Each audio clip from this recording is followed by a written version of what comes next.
नमस्कार। फर्जी राष्ट्रवाद और झूठ दोनों की एक सीमा होती है, लेकिन इन दिनों राष्ट्रवाद और झूठ ऐसा लगता है कि बिल्कुल सच बनकर सामने आ खड़ा है। प्रधानमंत्री ने कल संसद के दूसरा सदन, जो उच्च सदन कहा जाता है, राज्यसभा, उसमें बड़े ठोक करके बात कही कि कर्नाटक, मध्य प्रदेश और उत्तर प्रदेश में हमारा वोट परसेंट बढ़ा है।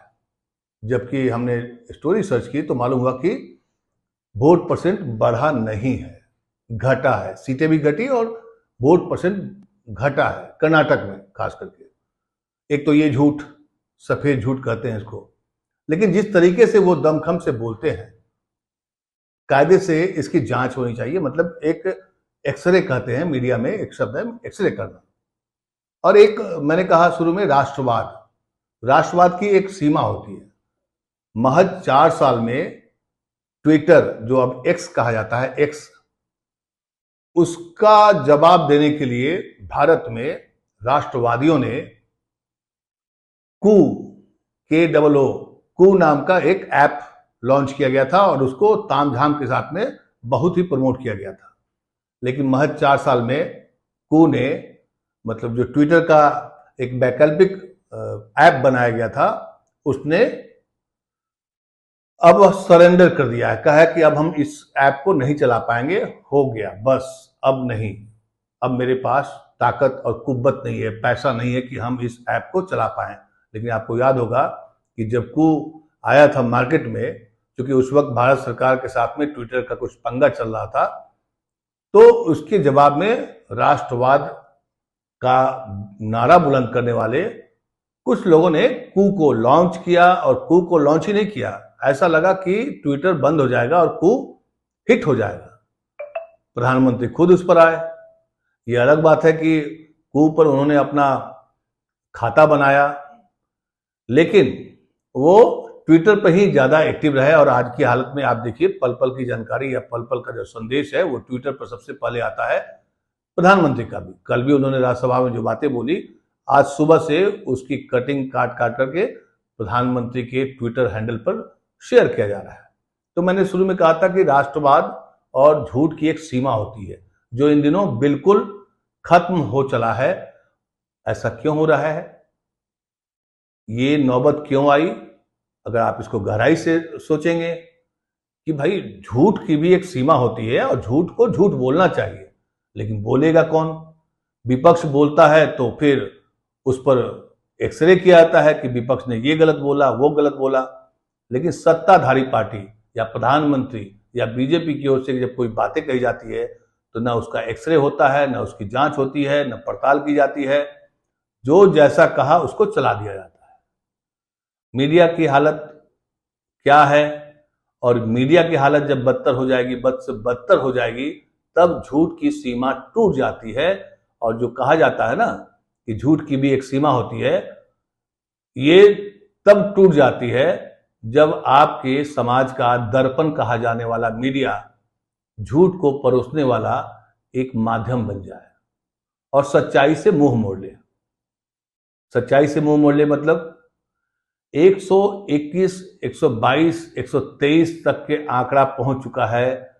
उत्तर प्रदेश के हाथरस में जो हादसा हुआ, बाबा, एक स्वयंभू बाबा जो उत्पन्न हुए थे, उनके सभा में भगदड़ मची और 123 लोगों की जान अब तक जा चुकी है। लेकिन इस पर मीडिया न कोई डिबेट करता है, न कोई चर्चा होती है। 123 लोगों की जान चली गई। रूस से शोक संदेश आ गया, पुतिन ने संदेश भेज दिया। मतलब सोचिए, एक आदमी की जान भी उतनी ही इंपॉर्टेंट है जितने की 123 लोगों की। और जिनकी जानें चली गई हैं उसमें महिलाएं और बच्चे ज्यादा हैं, बुजुर्ग महिलाएं हैं। लेकिन अपने देश में इसको झकझोरेगा कौन? झकझोरेगा कौन? पहले नेता लोग काम कर रहे थे, मीडिया इसको बताता था कि ये गलत हुआ है, ऐसे हुआ है। बिहार में 15 दिन में 12 से ज्यादा पुल टूट गए हैं। 12 से ज्यादा पुल टूट गए हैं। कोई जिम्मेदारी नहीं, कोई बहस नहीं, कोई चर्चा नहीं, न मीडिया तन करके सवाल पूछ रहा है हुक्मरानों से, वहां जो सत्ता में लोग बैठे हैं, कि क्यों टूटा, कौन जवाबदेह लेगा।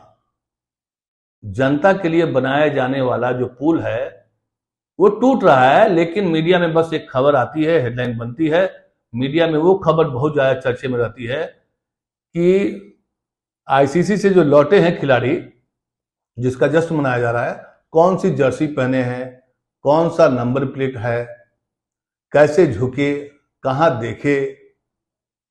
जश्न मनाया जाना चाहिए, पहले भी जश्न मनाया जाता था, लेकिन खबरों का भी एक स्टैंडर्ड होता था कि जिससे पूरा देश आपके खबरों के साथ जुड़ जाए। एक पूरा देश के लिए गर्व की बात है, लेकिन खबर क्या बना रहे हैं? प्री वेडिंग सेरेमनी में अंबानी जी की जो बेटी हैं, बहू हैं, क्या पहनेंगी। आप किसी भी डिजिटल मीडिया के किसी भी प्लेटफॉर्म पर चले जाइए, जो मेन स्ट्रीम की मीडिया है उसकी वेबसाइट को देख लीजिए, खबर वहां गायब मिलेगी। खबर है ही नहीं। डिजिटल मीडिया के इस दौर में खबरें नहीं है। न कोई चर्चा कर रहा है कि बाबा कहाँ गए, क्यों नहीं पकड़ में आए। और बाबा के सभा में भगदड़ मची तो एक प्राथमिक तौर पर माना जाता है कि जिसकी वजह से हादसा हुआ उसका एफआईआर में नाम होना चाहिए। एफआईआर में नाम नहीं हुआ।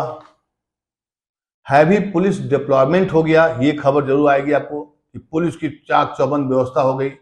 मतलब पुलिस स्टेट में बदल दिया जाए एक स्टेट, वो खबर बनती है, लेकिन पुलिस स्टेट के बीच में चीखें और आह, सिसकियां दब जाए, ये खबर अब मीडिया को दिखाई नहीं पड़ती है। तभी तो 15 दिन में 12 पुल गिर जाए और खबर नहीं आए, चर्चा नहीं आए। सिर्फ खबर, चूंकि सत्ता से जुड़ी हुई खबर है, इस पर ज्यादा सवाल करना बड़ा मुश्किल हो जाता है। लेकिन प्रधानमंत्री सदन में झूठ बोले और बिना तथ्यों के बोले तो फिर उसके ना उनके भाषणों को स्पंज किया जाएगा, क्योंकि वहां भी डेमोक्रेसी के नाम पर जिस तरह से चीजें चल रही हैं, जिस तरह से आपने देखा होगा संसद टीवी की कार्रवाई, कि कैसे जब लोकसभा में कार्रवाई होती है तो विपक्षी पार्टी विरोध के रूप में, पहली बार कोई नहीं हो रहा है, हमेशा से होता रहा है। विरोध का एक तरीका होता है वॉकआउट कर जाना, तो ये संविधान विरोधी नहीं हुआ। संविधान में ही लिखा हुआ है कि अगर आपको हमारी बात पसंद नहीं आई तो हम गाली गलौज नहीं करेंगे। वो सदन का सदन एक पवित्र जगह है, तो विरोध के रूप में लोग वॉकआउट करते हैं। और ये पहले कई बार हुआ है, राष्ट्रपति के अभिभाषण पर तो कई बार ऐसा हुआ है कि प्रधानमंत्री को बोलने नहीं दिया गया। यहां तो माइक ऊंची करके और बाकी का माइक म्यूट करके और फुटेज में सिर्फ प्रधानमंत्री को फोकस दिखा करके जिस तरीके से सदन की कार्रवाई चली, वो भी एक संसदीय परंपराओं में याद रखा जाएगा। पावर है इसलिए आप कुछ भी कर सकते हैं, लेकिन इतिहास इन्हीं सब कारणों से बनता है और फिर इतिहास याद रखता है। अब देखिए, लोकसभा में शपथ के दौरान कई सदस्यों ने जय श्री राम का नारा लगाया, किसी ने मोदी का नाम लिया, किसी ने राहुल गांधी का नाम लिया, लेकिन मैक्सिमम अधिकतर सदस्यों ने जय संविधान कहा। और इस पर भी लेकर के काफी क्रिया प्रतिक्रिया आई। अब कल जो लोकसभा अध्यक्ष की ओर से उसमें संशोधन कर दिया गया है, नया नियम बना दिया गया है कि नहीं, आप शपथ लेते वक्त आप कुछ भी नहीं बोलेंगे। मतलब जय संविधान, जय भीम बोलना, जय श्री राम बोलना, अब कोई कुछ नहीं बोलेगा।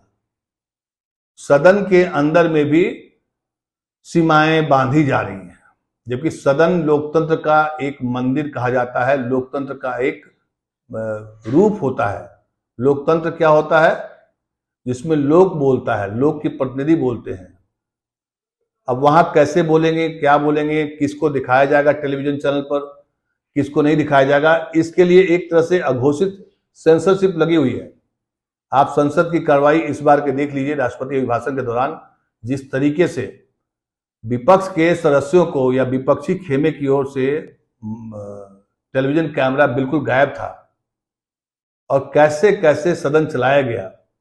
और सदन लोकसभा की कार्रवाई जो बुधवार तक चलनी चाहिए थी, उसको एक दिन पहले खत्म कर दिया गया। मतलब सदन कैसे चले या सदन में कौन किसने झूठ बोला, इस पर एक बहस होनी चाहिए। इस पर बाकायदा पत्रकारों की ओर से, मीडिया की ओर से एक पड़ताल होनी चाहिए कि क्या प्रधानमंत्री ने जो वक्तव्य दिया है वो तथ्यों से परे है या तथ्यों वाला है। क्योंकि आरोप लगाना बड़ा आसान काम है। कांग्रेस को उन्होंने कहा कि पाप किया है। अब कांग्रेस ने पाप किया है, इसको कैसे आप तथ्य से सिद्ध करेंगे? लेकिन जब राहुल गांधी ने ये बातें कही थी कि बीजेपी और आरएसएस या नरेंद्र मोदी हिंदू नहीं है, पूरा हिंदू समाज के ठेकेदार नहीं है, तो इसको एक्सपंज कर दिया गया।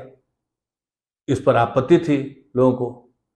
तो तथ्यों को समझने का, उसके एग्जामिन करने का किसके पास जिम्मेदारी होती है? समाज का आईना कौन होता है? पत्रकार, मीडिया। क्या हालत हो गई है? पुल लगातार गिर रहे हैं। 121, 22, 23 लोगों की जान चली गई। लेकिन इस खबर को एक मामूली खबर की तरह दिखा करके और फिर खबरों को शिफ्ट कर दिया गया है।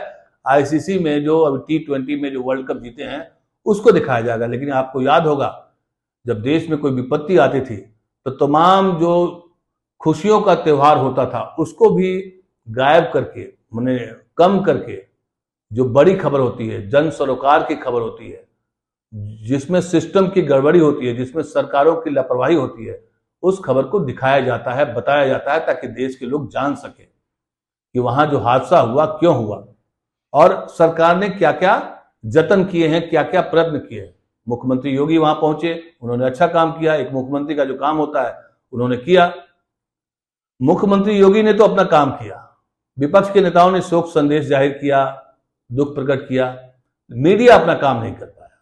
उसको वहां कायम करके एक एक चीज को बताया जाना चाहिए था और कुछ मार्मिक फोटो, मार्मिक वीडियो लोगों से बातचीत करके अगर आप देश के लोगों को बताएंगे। याद होगा कभी कभी किसी घटना में एक किसी चश्मदीद को लेकर के उसकी स्टोरी बताई जा रही थी, पूरा देश दुखी हो जाता था, सरकारों से सवाल करने का एक मादा होता था, तब विपक्ष भी पूछता था।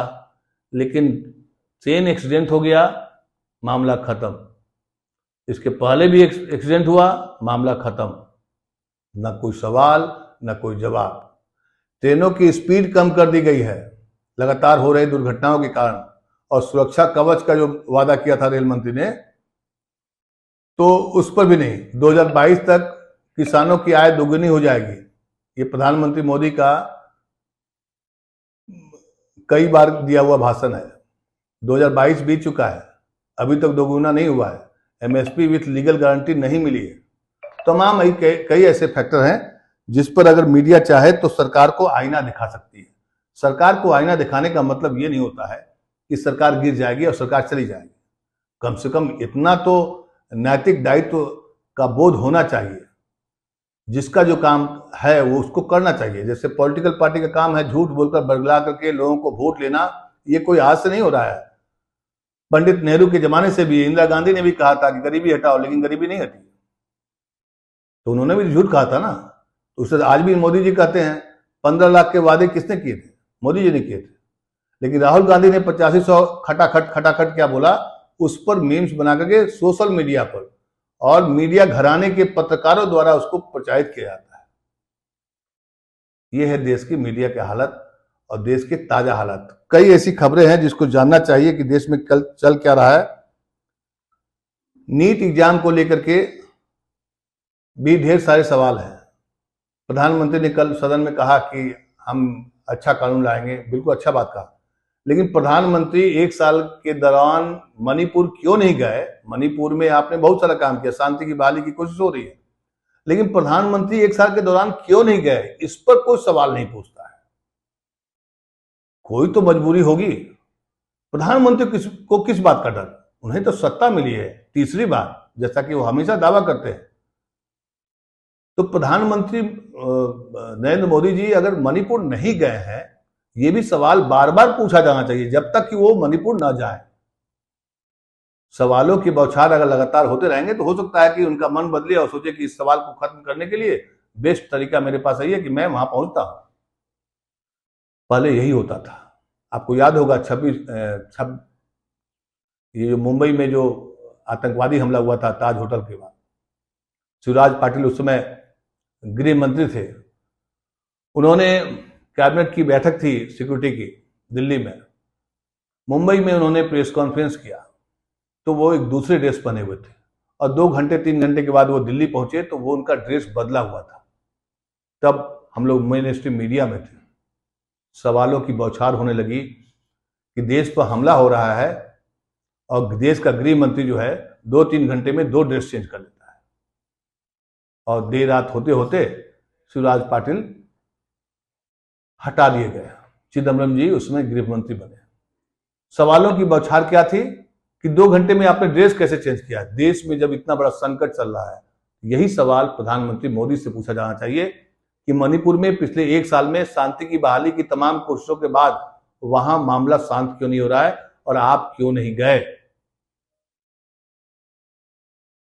इस तरह से चीजों को पूछा जाना चाहिए, जो मीडिया का दायित्व बनता है, जो कर्तव्य बनता है। क्योंकि पॉलिटिकल पार्टी का काम है पॉलिटिक्स करना, मीडिया का काम है खबर दिखाना, न कि राजनीति के साथ में घुल मिल जाना। आज मैं सुबह सुबह देख रहा था कि खबर क्या है, तो खबर एक आई कि लोकसभा में अब शपथ के दौरान कोई भी सदस्य कोई भी फालतू बात नहीं बोलेगा, उसके लिए एक नया कानून ला दिया गया। लेकिन कल सदन में आपने देखा होगा, लोकसभा में भी और राज्यसभा में, जगदीप धनखड़ साहब ने जिस तरीके से प्रधानमंत्री के भाषण के पहले उनको प्रेज किया कि ये मेरे लिए सौभाग्य की बात है। एक स्पीकर को सौभाग्य इस बात का होना चाहिए कि वो स्पीकर है सदन का, न कि प्रधानमंत्री तीसरी बार बोल रहे हैं। ये सौभाग्य देश की जनता के लिए या उस पॉलिटिकल पार्टी के लिए सौभाग्य बनता है, स्पीकर के लिए तो बिल्कुल नहीं बनता है। विद्वान आदमी है धनखड़ साहब, लेकिन बातों बातों में अपना वो काम कर जाते हैं जिसके लिए मोदी जी ने उनको वहां पर बैठाया है। इससे साफ जाहिर होता है कि देश में चाहे वो स्पीकर का पद हो, चाहे लोकसभा सदन के अंदर की कार्रवाई हो, किस तरह से कार्रवाई चल रही है, इसका मुआयना, इसका आकलन, इसको समझना है तो आप लोकसभा और राज्यसभा टीवी की कार्रवाई, जो संसद टीवी के वेबसाइट पर पड़ा हुआ है, यूट्यूब पर पड़ा हुआ है, देखिए, उससे आप समझ सकते हैं कि देश में क्या हालात है। देश में पुल लगातार बह रहे हैं, अब बारिश का समय आ गया है, पूरे देश में हाहाकार मचेगा। कई गांव बारिश में डूब जाएंगे बाढ़ की वजह से, उसमें आसाम भी होगा जहां पिछले 10 साल से डबल इंजन की सरकार है। लेकिन ये सवाल भी नहीं आएगा कि पिछले 10 साल में बारिश से या बाढ़ से बचाव के लिए बिहार हो या आसाम हो, वहां सरकारों ने क्यों नहीं कोई ठोस पहल की। सोचिए इस खबर के बारे में और पता करिए कि आपके आसपास खबरें क्या चल रही हैं। टेलीविजन चैनल पर आप कौन सा खबर देख रहे हैं?